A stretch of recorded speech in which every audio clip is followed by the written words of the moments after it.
Welcome to this video on getting feedback on your thesis and research writing. I wanted to do this video because I know many people find getting feedback quite difficult, and I just wanted to give you some idea of how to negotiate that process. So the first thing to think about is, why is it important to be able to process feedback and criticism, and I'm going to separate the two.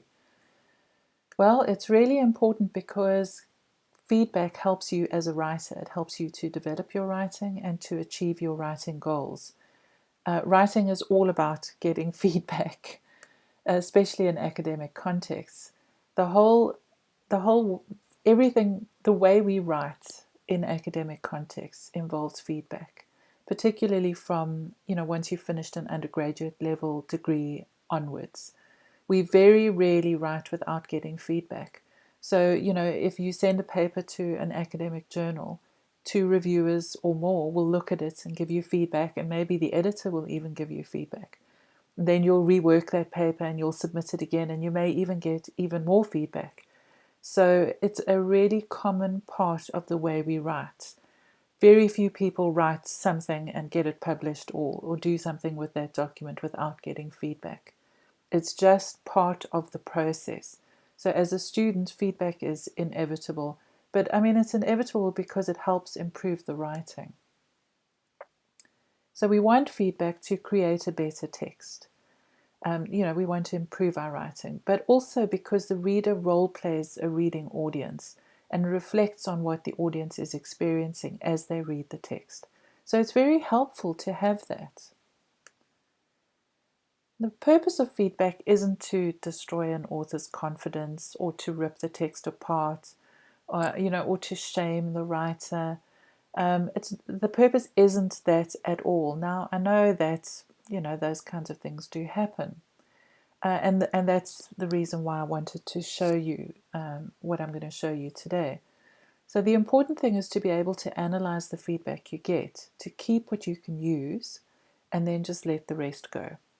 But you need to make the decision to engage with the criticism rather than to avoid it. So make the decision.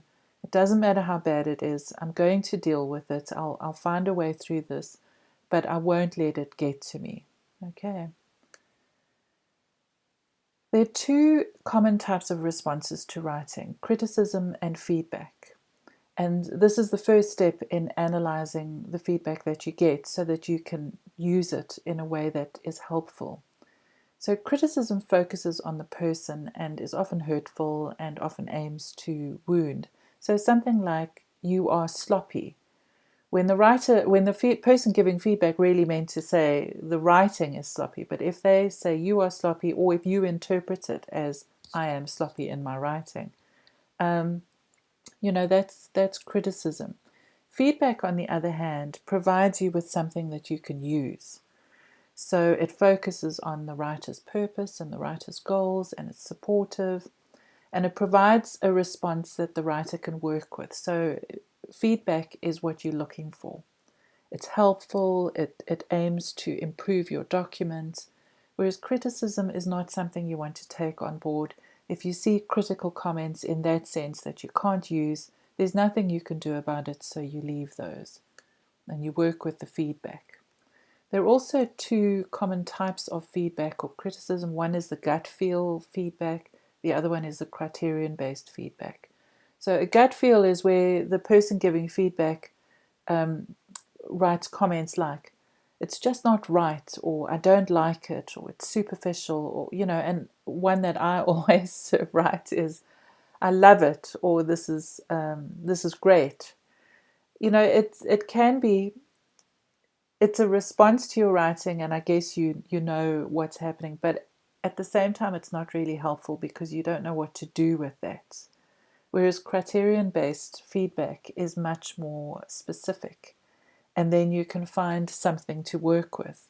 So if your reader says, "I can't see the purpose of the paper," then you know you need to fix the purpose. You need to have a sentence which says the purpose of this paper is to do whatever.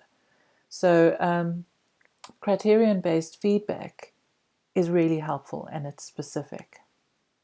So what I'm talking about when I talk about criterion-based feedback is specific things that can help you improve the document. And these are just examples. The research problem. Is there a research problem in this piece of writing, if that's what you were getting feedback on? And if your reader can actually underline where you articulate the research problem, then you know they've seen it. If they can't underline it, then you know they can't find your research problem, and you can fix it. So if the reader is looking for the rationale for doing this research, is there a logic between the rationale and the problem? Those are specific things. In terms of, let's say, for example, argument and evidence, if they can identify your arguments, if they can see the evidence that you're providing, the secondary and the primary evidence, and if they can tell you whether or not that evidence is convincing, that is helpful. The same thing with the genre conventions, which are, the kind of formatting and reader expectations. So, for example, if we look at an introduction to a chapter, if a reader can tell you that the introduction does orient the reader to the paper or doesn't, then you can fix that. You know what to do with that. So that's what I mean by criterion-based feedback. It's quite specific. And I also want to point out that there are different levels of feedback. So at the beginning of a project, when you're still putting things together, then the kind of feedback you want to get on a chapter, let's say, would be these foundational aspects of the paper. Even if you're working on the literature review, if you don't have the thesis foundational aspects in place, it's going to be very hard to work on that literature review, because having the foundational things in place will help you to focus the literature review. So the foundational things are always the research conceptualization, the research problem, the purpose of the research and the purpose of this chapter, the knowledge gap, and the conceptual framework. So let's say you're working on a literature review, then you would write a purpose statement for the literature review, and you would constantly be referring back to the research problem. And in the literature review, you would identify the knowledge gap and the conceptual framework. So it's really important to have those foundational things in place. So you want to get feedback on those foundational things when you ask for feedback, particularly at the beginning stages. Then once you've finished almost complete draft, then you want middle ground feedback. And this would be the genre conventions. Have I met the audience's expectations? Do I have everything in this chapter that I need to have? Is there a structure to this chapter that kind of organizes the material? Is there a narrative? And by that I mean, is there a beginning, a middle, and an end with some kind of resolution at the end? You don't have to come up with solutions, but you want to come up with something that pulls everything together. Is it coherent? So are there links and transitions through? So that's the kind of feedback you want to get when you have a more comprehensive draft. When you're in the final stages, that's when you want to get comments on grammar, your citation formatting, spelling, punctuation, formatting, typos. If you start with those level corrections and you don't have the foundational things in place, you can edit and edit and edit, and it won't improve the document. So it's really important to, when you're thinking about the feedback that you are getting and you want to get, to focus on these different levels in the different revisions phases. And it's really important to get those foundational issues in place in the early drafts and to ask for feedback on them specifically. So good feedback is specific. I'm as guilty of this as anyone else, and I often write things like good, but because I want to be encouraging. But there's very little you can do with good, and it's not very helpful. Or comments like vague or confusing. What would be much more helpful would be, I don't understand this concept. Can you provide a more context or background? or instead of confusing, I lost the thread of your argument here. So if you're getting a lot of comments like vague, confusing, or good, then you can always ask, what do you mean by vague? What can I do to make it less vague? How do I make this part less confusing? What did you mean by good here? What did I do that was good so that I can do that again? So your job as the writer is to listen. And this is very difficult because we are so tied to our writing. And we, especially when you've worked hard on a project or a chapter, and you think you've done it really well, and then to get all these comments back on it, it's very hard not to become defensive and to feel despondent. But just bear in mind, as long as you take with you that this is part of the process and the feedback that you get will improve your paper or chapter. So listen to the feedback and notice what feedback you're getting. Where is it happening in the paper? Are you getting comments on those foundational types of issues? If you are, like comments like, what is the purpose of this paper? I'm not sure what this is about. Those are foundational comments because then you haven't clearly articulated the conceptualization. So if you notice that, then you know you have to go back to those kinds of things. If you find you have a lot of comments at the beginning, then the introduction isn't clear. Or at the end, then you haven't pulled it together really well. So just notice what type of feedback you're getting. And then ask questions of the feedback once you've got it. I tried to do this. Did it work? Was this, unpacking of this concept understandable?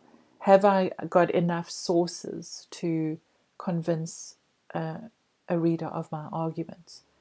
So you're asking questions, and you're making it more specific so that you can use it.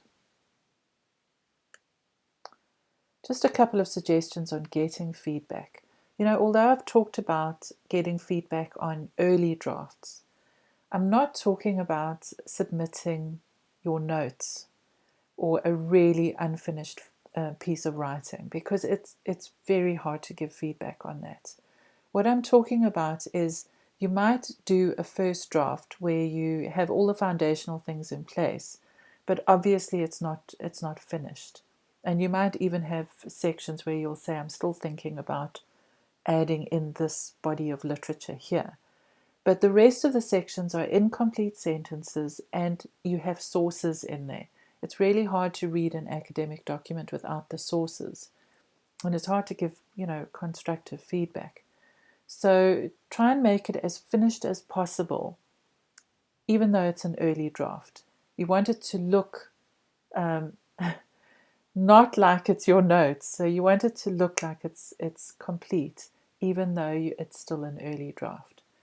The second point is try to get feedback in writing. So even though you might sit with whoever's giving you feedback and discuss it, and they might take you through the paper or the chapter, you also want to try and get feedback in writing, because it can be a bit overwhelming and you might not remember everything. You might not remember where certain things are happening in the paper.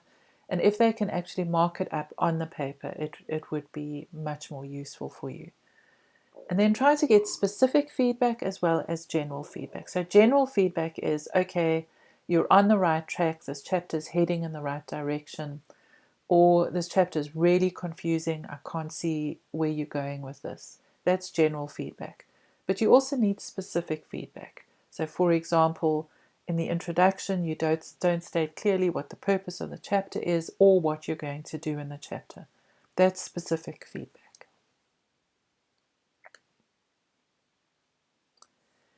So it's really important that you ask questions when you get feedback. What do you mean by this? Can you show me how I would change that? How can I make this clearer? When you say there's not enough evidence, what do you mean? Do I need to go and read more? Do I need to just add in more about the sources that I already do have? So just get a bit of clarification on the comments that you're getting so that it becomes helpful feedback for you. one of the most important things when you get feedback is to practice self-compassion.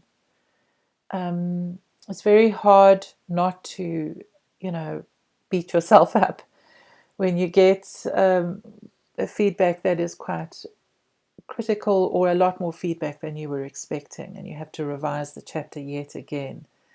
And it's very easy to start, developing this huge voice in your head that is highly self-critical.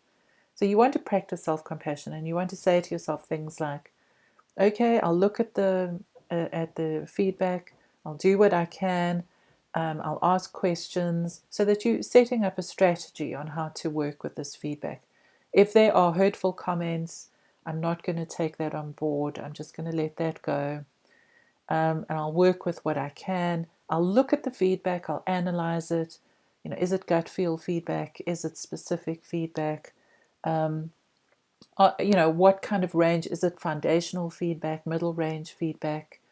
What can I do with that? Where in the paper am I getting feedback? So you use this kind of analytical approach to try and mediate the emotional side of it, because that can be quite harsh. It's always difficult getting feedback. So be very kind to yourself as you go through this process, and just make the commitment. Decide, I will listen to the feedback, but I'm not going to take on board hurtful comments. I'm only going to work with what I can use that will help the paper, become better and to get finished. Okay, I have another couple of videos on dealing with criticism specifically, and it goes into it in a lot more detail and provides you with strategies on how to deal with criticism, and how that criticism can stop you from writing. So developing writing fluency is about being able to deal with that critical voice in your head. So go and watch those videos and see if you can find anything that will help you there. Otherwise, I hope you found something useful here that will help you integrate feedback into your own writing and help you improve your documents. The last thing I would say, which I have said over and over, is just try to develop a strategy around getting feedback, and work out your own plan for how you will deal with feedback rather than just reacting to the feedback. That was the point of the video. Best of luck, everyone. Thanks. Bye.